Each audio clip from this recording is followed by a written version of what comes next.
Have any of you guys ever been to a Cowboys game at the new stadium? I mean, that stadium is huge, right? Like, it actually makes the field look like tiny in comparison. So the AT&T Stadium can hold nearly 100,000 people, and that's more than some small cities in Texas. Now, would it shock any of you to know that the 100,000 seat AT&T Stadium still would not hold all of the opiate overdose casualties in 2021 alone?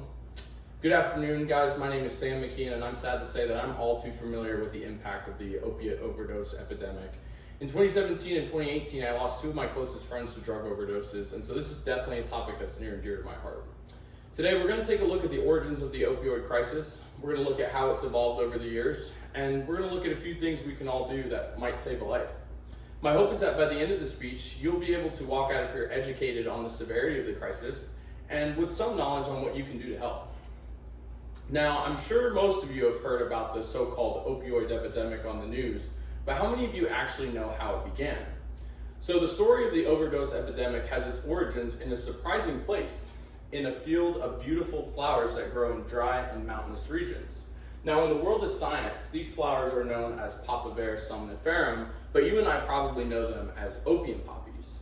Opium poppies are the main source of the super painkiller morphine, which is an extremely addictive and toxic chemical in large doses.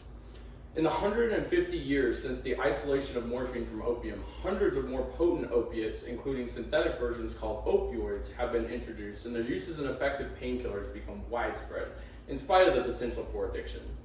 In 1995, the overprescription of a new opiate painkiller called Oxycontin marked the beginning of the opioid epidemic as we know it today. In the 6 years following Oxycontin's release, some parts of the country observed as much as an 830% increase in fatal drug overdoses.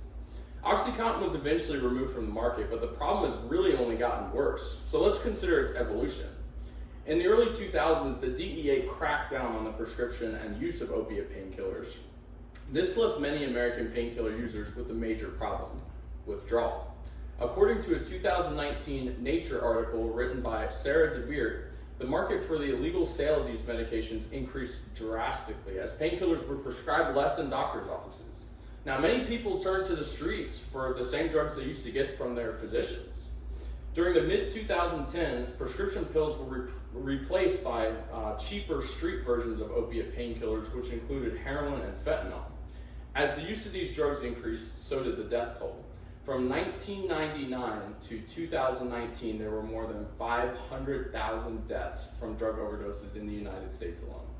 According to a 2018 report issued by the CDC, unintentional deaths fueled by accidental overdoses became the leading cause of deaths for adults under the age of 34. And the CDC actually reported in 2019 that the average life expectancy in the United States had decreased due to the scourge of drug-related deaths. 500,000 deaths is hard to ignore. Now that we know a little bit more about the history of this crisis, let's consider what we can do to help. The first thing we can do to help fight this epidemic on an individual level is to educate ourselves. While the death toll is what's caught national attention, it is important to remember that the root cause of this issue is the disease of addiction, and yes, it is a disease.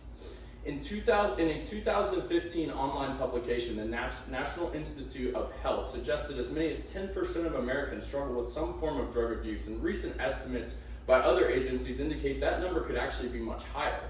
With this in mind, we should all be familiar with the few crisis hotlines or mental health resources we can offer to those who are in need. We can also stop over to our nearest retail pharmacy and pick up some Narcan, which is a medication that can reverse the effects of an opiate overdose and actually be administered with really minimal training. Education and action are the two things that could literally mean the difference between life and death. Now, I'm sure this is probably not what some of you expected when I started this speech with a description of a football stadium, but I do think that's important to put things into perspective. Now, to recap, our lesson today began with a brief history of the crisis itself, starting with how a harmless flower becomes a toxic and addictive chemical.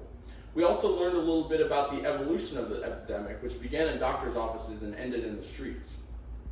Most importantly, we all learned a few things each of us can do in our own lives that may serve to save someone else's. The deaths from drug overdoses are more than just a statistic. That's something that's reported on the evening news. These numbers contain lives: brothers, sisters, mothers, children, friends. Whether or not the opioid epidemic has touched your life in the way it's touched mine, you have the opportunity to be a positive force for change in the lives of all those around you. Thank you for listening.